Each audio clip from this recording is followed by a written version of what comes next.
Hello fellow humans, my name is Vlad Bunea and this is Economy for Life. Today we will talk about the connection between the invasion of Venezuela by the United States and the idea of degrowth. There's no doubt that the invasion of Venezuela is about oil. Trump said so himself.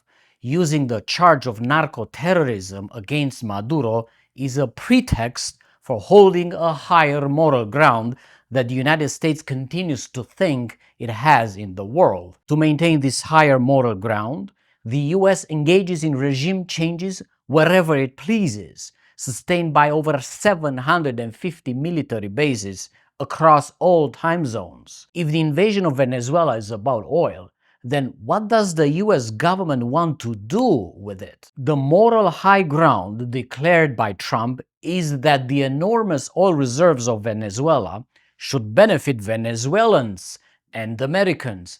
These reserves would need to be extracted, refined, sold, and consumed to create this alleged benefit. This chain of reasoning skims over many assumptions. First assumption is that American oil companies, which will allegedly take over the extraction of oil in Venezuela, will exploit that oil for the benefit of regular Venezuelans and Americans. In practice, this would mean selling refined oil in those two countries for the benefit of consumers.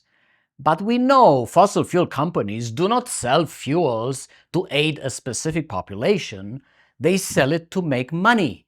Profit is what makes the difference, not the well-being of citizens. If the military-industrial complex is the top buyer for fossil fuels produced from the reserves of Venezuela, then fossil fuel companies will produce and sell for the military first and for the general population second.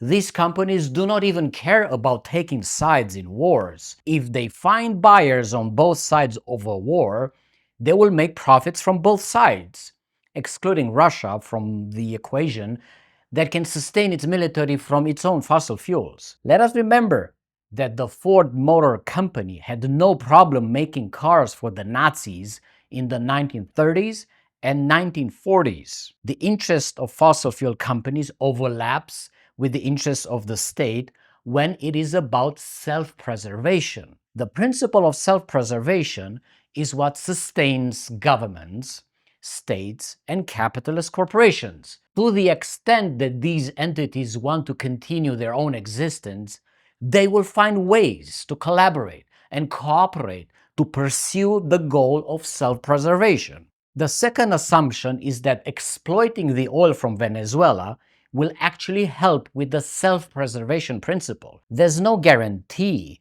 that the exploitation can begin in the first place without a full cooperation from the Venezuelan government, or that there will be no other geopolitical backlash that would escalate the conflict to such an extent that the US government can maintain its position.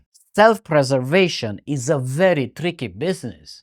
Empires, old and new, started wars, enslaved nations in an attempt to solidify their positions.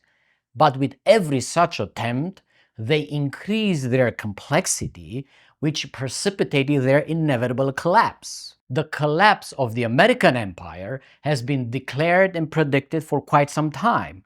Of course it will happen. It is a matter of time.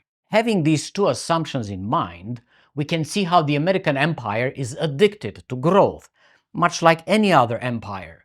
The growth incentive existed before capitalism, but under capitalism it has become something specific. Growth under capitalism is still about the self-preservation of corporations and governments, but it is also about the self-preservation of the design of the system itself, which is predicated on a certain set of principles. Property begets power, power controls capital, capital converts property. This cycle of causal links never stops because it is enshrined in law. It is legal. The cycle can be broken only with degrowth, which is a set of instruments that are aimed at the beating heart of capitalism. Degrowth removes the dependency on growth.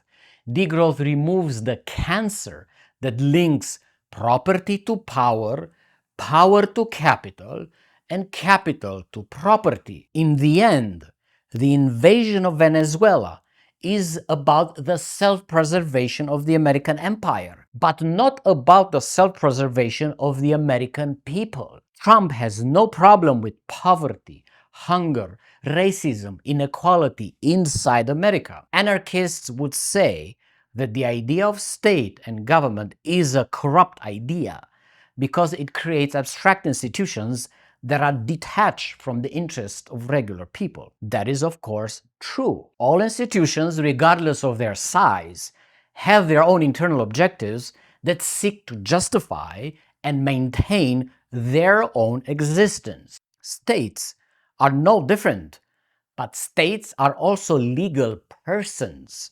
States are creations of law, regardless if they are labeled capitalist, socialist, communist, or anything in between. Degrowth seeks to redefine the institutions that outgrew their purpose. The vast majority of humans reject the American invasion of Venezuela, but the invasion happened anyway, using the excuse that it is intended to benefit the very people who rejected the idea.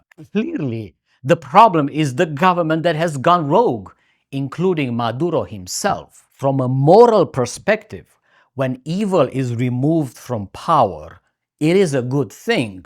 Saddam Hussein, Muammar Gaddafi, Hosni Mubarak, Nicolas Maduro can be seen as similar examples. The problem is how the removal is done. Saudi Arabia has made a long deal with the US government. They play ball so they don't need to be invaded. Their regime is safe, but they are also much closer to Russia. An invasion of Saudi Arabia by the United States would go beyond the so-called Don Road doctrine, even if Saudi Arabia has the second largest oil reserves in the world, after Venezuela. The US has not lost yet any wars in the Western Hemisphere, but it has surely lost many wars in the Eastern Hemisphere. They may be a superpower, but they are surely not an invincible superpower. Regarding the moral perspective, a degrowth position would answer the question how to remove evil from power with a more holistic approach. A degrowth president would not have removed Maduro by force. A degrowth president of a major superpower would have made Maduro removable from inside the country by helping the people of Venezuela oppose him. Degrowth believes in economic democracy, and because degrowth removes the self-preservation principle that is underpinned by the dependency on perpetual growth, it will have the effect of making invasions of countries obsolete. Oil, lithium, land can all be excuses for imperialism. Degrowth would perform a growthectomy on the design of the economic system to stop this madness. Nothing can appease the bloodlust of empire. Thank you for supporting my research on Ko-fi and Patreon. Please like and subscribe, leave your thoughts in the comments below. Help us replace capitalism with an economy for life. Increase the peace.